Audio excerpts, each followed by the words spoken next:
sur toute l'étendue du territoire national, amis de Prime News TV Bénin, bonsoir et bienvenue sur ce nouveau numéro du journal. Voici le sommaire.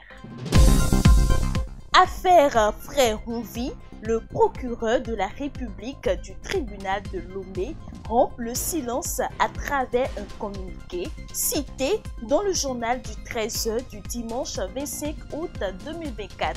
Les détails avec Stanislas Amoua. La rentrée scolaire est proche, certains parents s'arment déjà en payant les fournitures pour leurs enfants. Un constat a été réalisé sur le sujet. Le jeudi 29 août 2024, le sélectionneur des Guépards du Bénin, Gunnar Pro, a procédé à la publication de la liste des joueurs sélectionnés pour les éliminatoires de la CAN en 2025.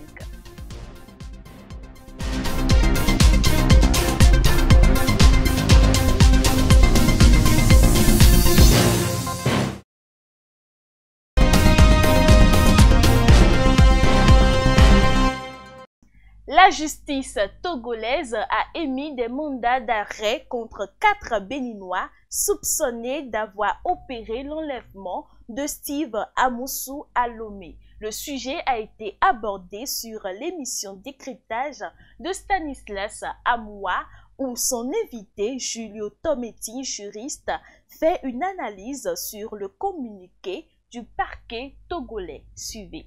Comme vous le dites si bien, les voix officielles étaient attendues, que ce soit du côté du Bénin que du Togo.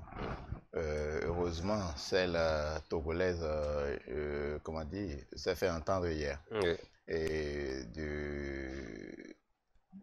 du parquet et du tribunal de grande instance de Lomé. Donc, ce qui a lieu de retenir, c'est que les autorités judiciaires togolaises, d'abord dans un premier temps, ont voulu se dédouaner, non, en fait, ne pas donner caution à ce qui s'est passé parce qu'on se demandait toujours est-ce que peut-être ça a été une coopération policière, en fait, l'opération qui avait été menée, puisque on n'avait que la voix des proches de, comment dire, de Steve Amoussou, qui serait le frère Rouvi d'une certaine façon. Donc, les voix officielles étaient attendues. Donc, nous sommes au moins situés aujourd'hui de ce que, et il n'y a pas eu, en fait, une coopération policière ou judiciaire du côté de Lomé.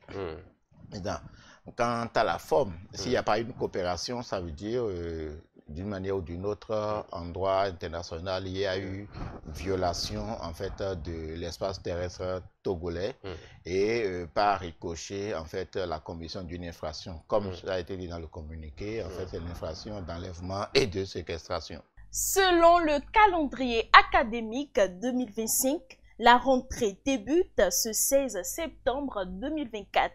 À cet effet, certains parents commencent les achats des fournitures scolaires. Est-ce pour éviter la hausse des prix à la veille de la rentrée? Les réponses dans ce reportage. À quelques jours de la rentrée scolaire 2025, et les parents se préparent pour acheter les fournitures scolaires de leurs enfants, est-ce pour éviter la surenchère à la veille de la rentrée? Parents et vendeurs répondent. Je dirais que les prix ont augmenté par rapport à l'année dernière.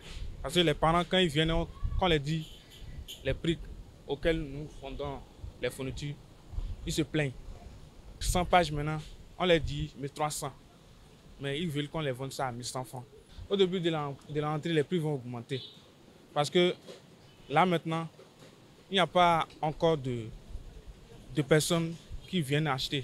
Donc quand il y aura beaucoup de demandes, les prix vont forcément augmenter parce que là-bas, on prend les commandes, eux aussi vont augmenter les prix parce que beaucoup de personnes viendront acheter. Pour l'instant, on n'est pas encore en train de bien vendre, mais on sent que ça s'approche. Comparé à une semaine, la manière dont on est en train de vendre là, on sent que les parents viennent. Parce que parents, on se prépare tant mieux que mal. Sinon, vous savez que la situation socio-économique du pays n'est pas ce que l'on aurait souhaité. Malgré ces chertés de la vie, ses parents restent convaincus que leurs enfants démarreront la rentrée. Mais on fait quand même des efforts pour que nos enfants ne nous trouvent pas incapables et aussi pour que nos enfants ne se sentent pas mal à l'aise quand la rentrée va commencer. Voilà. Donc, on essaie de fournir le minimum quand même pour qu'ils puissent commencer la rentrée. Au début, on a commencé, je pense, il y a une semaine. À partir, depuis le vendredi dernier, on a commencé par vendre. Ils ont commencé par se manifester. Les parents d'élèves. Les prix sont abordables pour tout le monde. Quand on essaie de prendre en gros, on diminue les prix là pour pouvoir faciliter à tout le monde, quoi. Il est à noter qu'au Bénin, la rentrée scolaire 2024-2025 est fixée au lundi 16 septembre 2024 dans les établissements publics et privés des enseignements maternels, primaires, secondaires, générales et le secondaire technique ainsi que la formation professionnelle. Les amène-moi vite, communément appelés émigrants en langue fon, restent un moyen de transport pour le peuple béninois. Mais malgré leur service au peuple, ces CIM s'entretiennent mal, ce qui ne convient pas les clients. À cela, quelques citoyens décident d'en parler au micro de Sibélia Akpacho. Bonsoir monsieur, comment vous allez? Bonsoir madame, je vais bien. Ok, merci. Nous observons dans nos villes certains médicaments qui ne sont pas du tout propres et qui sont sales et qui repoussent alors les clients. Qu'est-ce que vous pensez de cela et quels conseils aviez-vous à leur donner? Bon, face à aux différentes tenues des médicaments, bon, il y a d'autres qui ont les chemises sales, le casque aussi quand tu n'as pas, d'autres personnes l'ont déjà porté. Vraiment, c'est des trucs qui ne sont pas pour la salubrité, ça ne présente pas bien. Voilà, donc face à ça, je pense que la mairie de Cotonou ou bien les autorités doivent se pencher un peu sur ce cas-là. Parce que c'est vraiment c'est dérangeant d'être derrière et puis d'aspirer des odeurs qui ne mettent pas franchement le client à l'aise.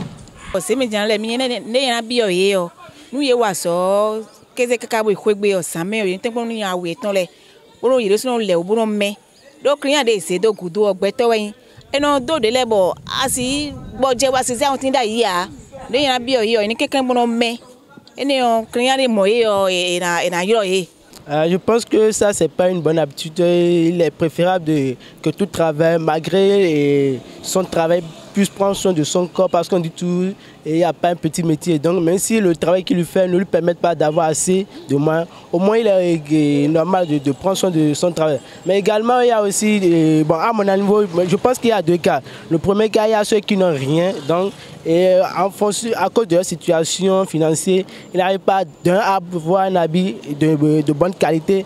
Et également aussi la moto, puisqu'il n'a pas les moyens, il a lieu de prêter une moto où l'état du moto est déjà dégradé. Et aussi, il n'a pas également ce truc. Donc, le fait de prendre soin de la moto, bon, ça a déjà constitué un problème pour lui.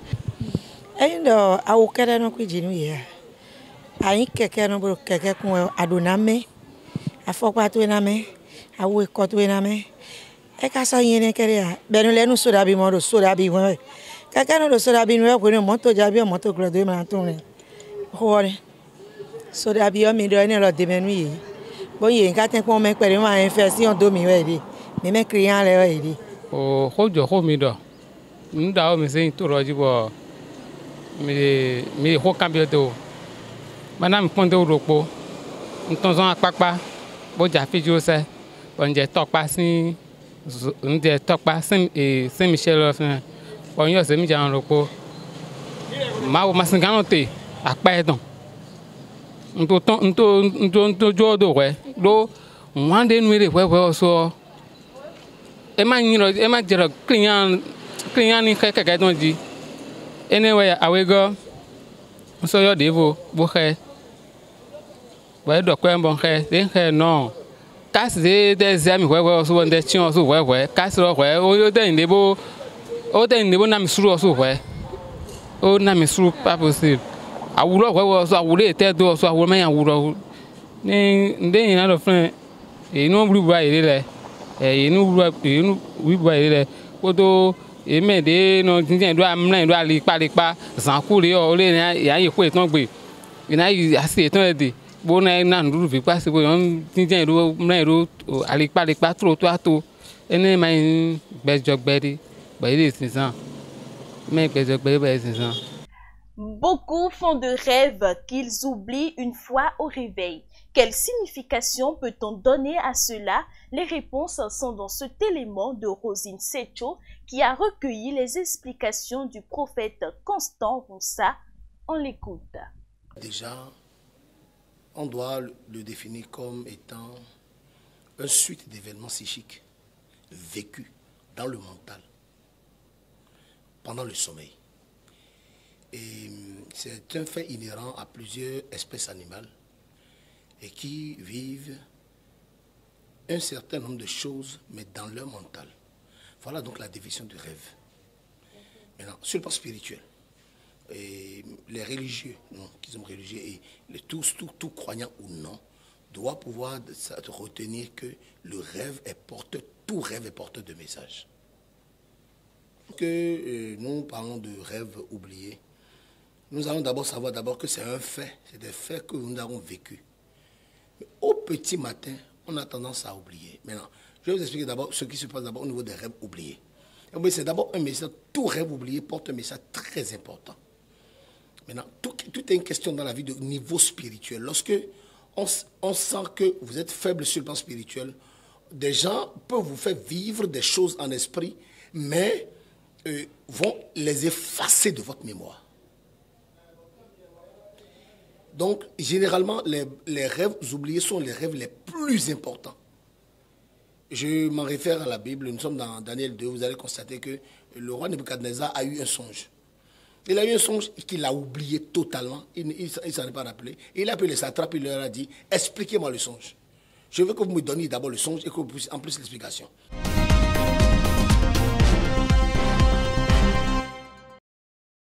En page sport, les informations sont avec Judicaël Davon.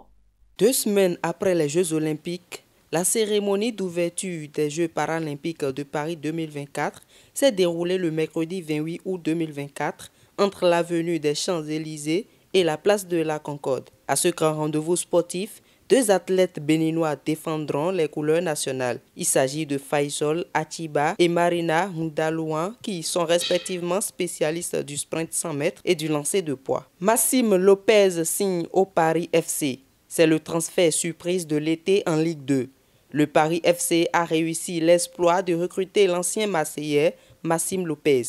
Le Paris FC est fier d'annoncer l'arrivée de Massime Lopez, milieu de terrain français de 26 ans. Le natif de Marseille s'engage avec le club de la capitale pour les 3 prochaines saisons jusqu'en juin 2027. Peut-on lire sur le communiqué publié sur le site officiel du club francilien. C'est l'un des plus gros feuilletons de la fin de ce mercato estival et tout indique qu'il va se régler dans les dernières heures de ce marché des transferts. Le club italien a reçu une offre de 70 millions d'euros pour son attaquant nigérien. Depuis le début de l'été, Victor Osimhen est convoité par plusieurs clubs européens, dont le Paris Saint-Germain et le Al Ahly. Pendant ce temps, Arsenal a aussi souvent été cité comme un outsider dans ce dossier de la fin du mercato. En effet, seul Al Ahly a fait une offre formelle jusqu'à présent et cette dernière s'élève à 70 millions d'euros. Le club saoudien a même proposé aux Nigérians un salaire dingue de 30 millions d'euros net sur un contrat de 4 saisons. Le souhait du joueur est de rester en Europe, mais son salaire exorbitant est un frein pour Chelsea qui en a pourtant fait sa priorité. Ils sont au total 25 joueurs, dont 9 gardiens de but, 9 défenseurs, 6 milieux de terrain et 7 attaquants convoqués par le sélectionneur de l'équipe nationale. C'est au cours d'une conférence de presse tenue ce jeudi 29 août 2024 au stade général Mathieu Kérékou de Cotonou que Gernot Rohr a dévoilé sa liste pour les premières et deuxièmes journées des éliminatoires de la CAN 2025. En dehors des habitués de la sélection, on note la présence du défenseur de Coton FC, Souleymane Sika Bachirou, et du milieu de terrain Atindjekou Samandou. Le 7 septembre prochain, les Guépards du Bénin croiseront les crampons avec les Super Eagles du Nigeria. Ensuite, ils recevront à domicile les Chevaliers de la Méditerranée de la Libye le 10 septembre 2024, un match qui sera joué au stade Félix Houphouët-Boigny d'Abidjan. Le technicien allemand Bruno Labbadia est le nouveau sélectionneur des Super Eagles du Nigeria. Sa nomination a été confirmée ce mardi 27 août 2024 par Mohamed Sanoussi, président de la Fédération nigériane de football.